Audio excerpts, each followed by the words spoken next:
So glad to be back with you for a Bible study as we are continuing on reConstruct Bible study. How many times have I said Bible study already this morning? Looking into the book of Nehemiah and making this journey together. So glad that you are along with us as we are continuing on here. And we would love to have you join us each and every day on the study. And if you'd like to find out more about this, you can visit that URL right there. go.christtable.today/reconstruct. And there you will find all of the information that you need to know in order to be a part of this study. And we will appreciate you being with us for the journey. We are preparing for a bit of a crazy week down here in Florida with Hurricane Ian bearing down on the West Coast. But we will try to make sure that this Bible study is still here for you every single day this week. And we would appreciate your prayers, and especially the prayers for those who are on the West Coast and facing a little bit of upheaval as hurricane season hits us full force. Today we find ourselves in our study in Nehemiah chapter 6, verses 10 through 14. So let's dig in. Whenever we come to this section of the text, one of the things that we just are immediately caught off guard with is the oddness of these four verses. Now, we have just come off of yesterday in the text another contentious situation whereby Nehemiah and the area governors are at each other's throats, and that pattern has continued throughout the construction of the wall and the story. Here, though, we have another contentious interaction that is odd and confusing, to say the least. So why don't we just go ahead and jump right in. Nehemiah chapter 6, verse 10. Later, I went to visit Shemaiah, son of Deliah and grandson of Mehetabel, who was confined to his home. Now, this is a priest, a religious leader. Why Shemaiah is confined to his home, we don't know. In my research, there have been many theories waged as to why he was there. Some of them say he saw a vision, and so he was kind of crazy or seen as being crazy. Others say that there had been an injury. There are many reasons given, but the text doesn't really tell us why he was confined to his home. But he seeks an audience with Nehemiah and says, "Let us meet together inside the temple of God and bolt the doors shut. Your enemies are coming to kill you tonight." And so he passes on this message to Nehemiah, which is odd. It's a bit odd in that he encourages Nehemiah to go to the temple and to hide there and to shut the doors. It's also odd because if he is confined with himself in his home, why is he leaving the confines of his home in order to go somewhere else? Essentially, and you know, maybe you played this game as a kid, Sanctuary, or maybe you've heard the term sanctuary city. Historically, the term sanctuary has been applied to the church because it was seen as being a sanctuary, as a safe space, a bit like a consulate in a foreign country. It was soil upon which the legal rules outside of those boundaries did not have the same reach and the same effect. And so it seems as though that may well be a little bit of what's going on here, that Nehemiah hides in the sanctuary of the temple in order to have sanctuary from the danger. But the locking and the bolting of the doors shut also implies that it's not just a minimal danger here or a threat that they're coming to kill him. So the question is, who is this individual, and is this report true? Certainly, Nehemiah has said that there have been bounties put out upon his head, and this maybe seems to indicate that there is another example of that happening here. So Nehemiah replies, should someone in my position run from danger? Nehemiah's been running from danger, though. He literally just ran from danger 2 verses ago, 3 verses ago, whenever he shaded the truth to Sanballat, saying he was too busy 5 times to meet with them. But here, should someone in my position run from danger? Should someone in my position enter the temple to save his life? No, I won't do it. It's going to be key. We'll come back to that in just a moment. Now, we have Nehemiah's third-person commentary on what's going on here in his mind. I realized that God had not spoken to him, but that he had uttered this prophecy against me because Tobiah and Sanballat had hired him. Nehemiah is seeing demons everywhere, that everyone is against him. Now, is this true? We just don't know. But the important thing is in Nehemiah's mind, this is true. And so I'm not sure that whether or not Sanballat had actually hired this priest of whatever measure to get Nehemiah in a location where they could kill him or not. I don't know. But I also don't think that it matters, because in Nehemiah's mind it is true. And this is the story of what's going on, I think, in Nehemiah's mind. They were hoping to intimidate me and make me sin. Then they would be able to accuse and discredit me. It seems as though Nehemiah wasn't as concerned about his life as he was being accused of something or discredited. It's fascinating because I think that we see that a lot in human nature, right? The fear of death is not the greatest fear for a human being. For many people, the greatest fear is the fear of being ignored, the fear of being unimportant, the fear of being disrespected, the fear of being alone, the fear of being a punchline, the butt of a joke. To many people, the greater fear is not the fear of death, which is oftentimes what drives people to be such bullies, to be such miserable human beings in the treatment of others, because they don't fear what can be done to them physically in return. They fear things that can wound them in far deeper places than the skin. So it's interesting that the prophecy that is given is that they're going to kill you. But Nehemiah's decision and reaction is not based on death, but is based on accusation and discrediting. What that tells me is that Nehemiah needs to see a therapist. Nehemiah needs to see a counselor. If every demon that he sees is making him worry about being discredited, about not being important, this goes to something psychologically that's a lot deeper. Interesting too here, and I think that this is important to point out, verse 13, that they were hoping to intimidate me and make me sin. Now, make me sin, what does that mean? Okay, intimidate me into going into the sanctuary.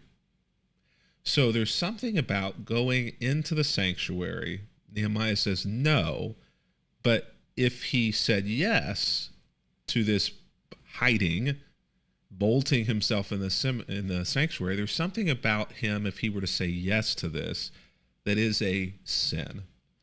And there are a few theories on this. Most people would say that what it would be a sin to him would be that him not being a priest, he was not allowed in the temple. This doesn't really hold water. It doesn't hold water in what we know about the temple system. We know that there were parts of the temple that he would not have been allowed to go into without being a priest. And there was a part that he could not have gone to that even priests couldn't go into, except for the high priest once a year, the Holy of Holies, the holiest place where the Ark of the Covenant was. But he would have been allowed to go into the temple. And in fact, I'll tell you, a little bit of foreshadowing here. Before we get to the end of this book, Nehemiah is actually going to go into the temple. And so I don't think, and that's quite a story in and of itself, but all that to say, I don't think that the rightful explanation here is that Nehemiah thought it was a sin to go into the temple, and so he would just not do it, because here in a few chapters he's going to do it. And to the best of our understanding, there were parts of the temple that he could enter and bolt himself into without being a priest. Either way, I think that the more logical explanation here is our original contention that he was a eunuch, which by definition, and I'm going with the broad Webster, Oxford, Cambridge dictionary definition here, which by definition means that he was also transgender and that he was also queer. Now, what I mean by that is their most base definitions, but essentially to say that as a eunuch, having been castrated, he both physically and identity-wise in his own mind and heart and in the eyes of the community was a third gender, technically, or not technically, depending on how you look at it. He was not fully male and he was not fully female. He was somewhere in between, both physically and with his identity. He would not have been accepted or seen as being a part of either group. He was an outsider. The Old Testament law, the Mosaic law, recognized eunuchs, recognized who they were on the basis of how they were as being different, and barred them from entering the temple for worship. They were treated as outsiders, as those who were not a part of the children of God.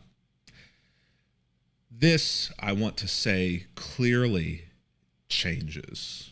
And we see that change as God's heart is more reflected in his people. Philip, in the New Testament, with the Ethiopian eunuch receiving the gospel, is a key sign of God's true heart for the LGBTQ community, specifically transgender and queers in that context in the New Testament.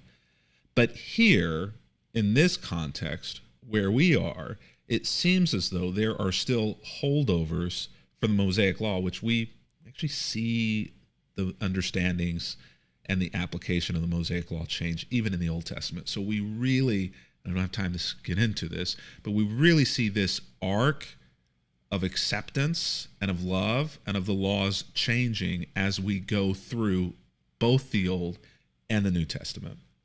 But where we find ourselves here, in this place in the story, it seems as though it is not clear or allowed at all that those who are eunuchs are allowed into the temple. Or at least Nehemiah was not willing to risk life, limb, or making an enemy with God or making an enemy with the people by going into the temple as a eunuch. If God didn't care, it may well be that the people cared. Religious people can be, dare I say, fanatical even and especially oftentimes on those things in which God is not at all fanatical. And sex and identity are one of those areas where that often happens. So it would, in that case, make sense for Nehemiah to be concerned about entering into the sanctuary of the temple, in which he was not allowed to do so because of his identity, his gender question mark as a eunuch. And then they would be able to accuse and discredit and make something of his queerness, his oddness in the binary system of the ancient culture of those times. And so that, I think, is the foundation of what's going on in this story. It's a question and a problem of identity and gender and boundaries and what can be crossed and what can't be crossed. And they were hoping that, whether it was they being Sanballat or whether it was they being the priest, were hoping to entrap him with the people. So Nehemiah says no. But then he prays, and we'll close with this here today. Remember, O my God, all the evil things that Tobiah and Sanballat have done. And remember Nehemiah the prophet and all the prophets like her who have tried to intimidate me. So what we have here is a lot said in a prayer. And if you want to really know what's going on or really know what's going on in a person's heart, listen to their prayers, what they pray about, right?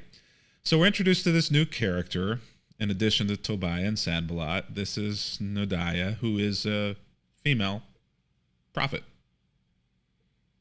For those who say that women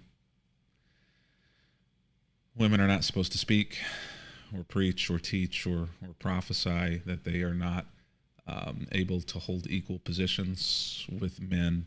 I don't have words that I can say publicly on recording in order to express my righteous and biblical disgust at that.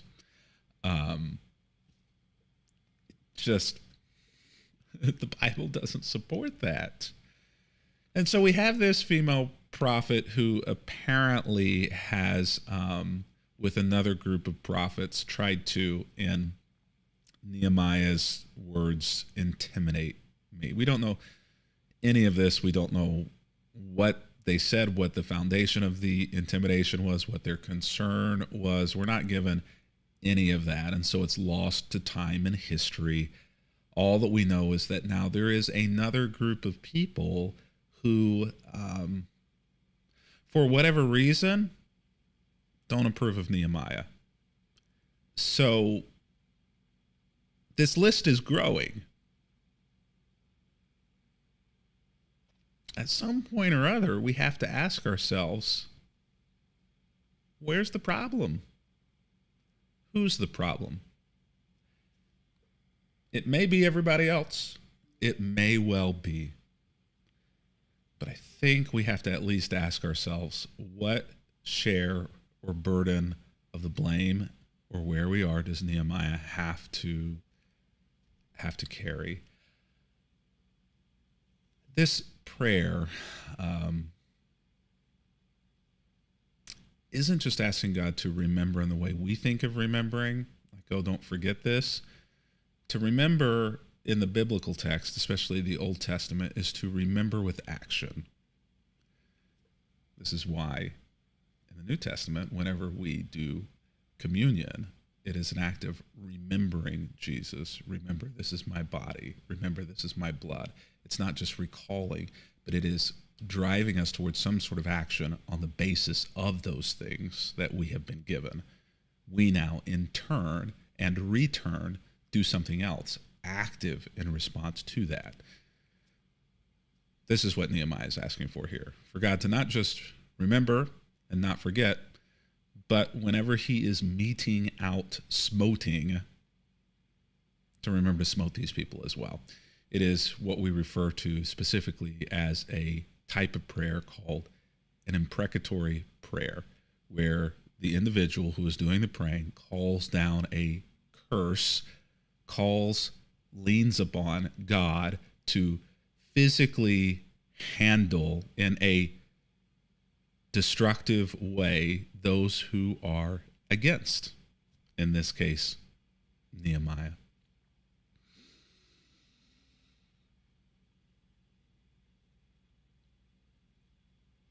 Be careful with imprecatory prayers. Often, but not always, the person who is praying the imprecatory prayer is the party by whom God would likely be meting out punishment were he to do so. Not always, but often, if an imprecatory prayer calling down judgment is prayed, it may well be that the person calling for the judgment is the one most in need of judging. Be careful on what you invite God to mete out in justice to others, lest we forget that we also can, should, and will receive justice for how we have acted as well. Be careful of the prayers that you pray. Until tomorrow, from here in rainy and soon to be windy Florida, happy reading.